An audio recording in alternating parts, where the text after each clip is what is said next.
അതെ, ഇന്ന് നമുക്ക് പെട്ടെന്നൊരു വിരുന്നുകാർ വന്ന ദിവസമായിരുന്നു കേട്ടോ.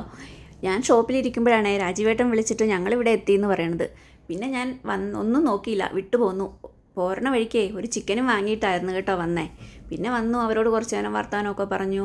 പിന്നെ ചിക്കൻ കറിയൊക്കെ ആക്കാനുള്ള തയ്യാറെടുപ്പായിരുന്നു. ഞാനും ചേച്ചിയും കൂടിയാണ് കേട്ടോ ഇന്ന് കറിയൊക്കെ ആക്കണത്. അങ്ങനെ നമ്മൾ ഗോദായിലേക്ക് ഇറങ്ങി. പിന്നെ ഞങ്ങൾ കുറേ നാൾ കൂടി കാണുന്നതുകൊണ്ടേ ഞങ്ങൾക്ക് കുറേ വിശേഷങ്ങളൊക്കെ പറയാനുണ്ടായിരുന്നു. ഇതിൻ്റെ ഇടയിൽ അതുമൊക്കെ നടക്കണുണ്ട് കേട്ടോ. അതിൻ്റെ ഇടയ്ക്ക് ചിക്കൻ കറി വന്ന് ശ്രീ വന്നിട്ട് പറയുന്നുണ്ട് നല്ല മണമുണ്ട്, ടേസ്റ്റ് ഉണ്ടെന്നൊക്കെ. അതെ, പണ്ടൊക്കെ വിരുന്നുകാർ വന്നാലേ ഒരു ഉത്സവം പോലെയാണ്.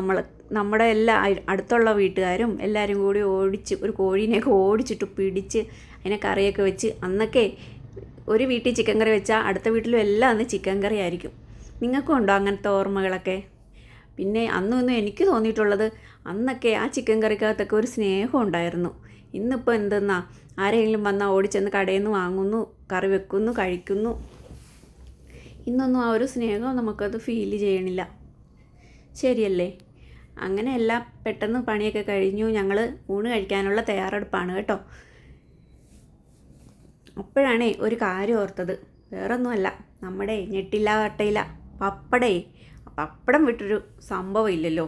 അന്നും ഇന്നും പപ്പടം എനിക്ക് വീക്ക്നെസ്സാണ് കേട്ടോ. പണ്ടൊക്കെ അമ്മ പപ്പടം കാച്ചുമ്പോൾ ഞാൻ അമ്മയുടെ മൂട്ടിൽ കാണും. എന്തിനാണെന്നോ, എനിക്ക് കോമളപ്പപ്പടം വേണം. അത് അന്നും ഇന്നും അതിനൊരു മാറ്റവും വന്നിട്ടില്ല കേട്ടോ. അങ്ങനെ നമ്മൾ പപ്പടമൊക്കെ കാച്ചി ചോറൊക്കെ കറിയെല്ലാം നമ്മൾ സെർവ് ചെയ്യാനായിട്ട് എടുത്ത് വെക്കുവാണേ. അപ്പോഴാണ് ഷോപ്പിൽ നിന്ന് എനിക്ക് വിളി വന്നു, പെട്ടെന്ന് ചെല്ലണമെന്ന്. പിന്നെ അവരോടെല്ലാം കഴിച്ചോളാനൊക്കെ പറഞ്ഞു. ഞാനൊന്നും നോക്കിയില്ല, ഞാനെടുത്ത് കഴിച്ചു. അവരോട് ടാറ്റ ബൈ ബൈ ഒക്കെ പറഞ്ഞ് ഞാൻ ഇറങ്ങി. വൈകിട്ട് നേരത്തെ വരാമെന്നൊക്കെ പറഞ്ഞാൽ ഇറങ്ങിയതേ. പിറ്റേ ദിവസമേ നമുക്ക് തൃശ്ശൂർക്ക് പോകേണ്ട കാര്യം ഉണ്ടായിരുന്നേ. അപ്പം നമ്മൾ പിറ്റേ ദിവസം വെളുപ്പിന് തൃശ്ശൂർക്ക് പോയി. അപ്പോൾ രാത്രിയിലത്തെ വീഡിയോ ഒന്നും എടുക്കാൻ പറ്റിയില്ല കേട്ടോ.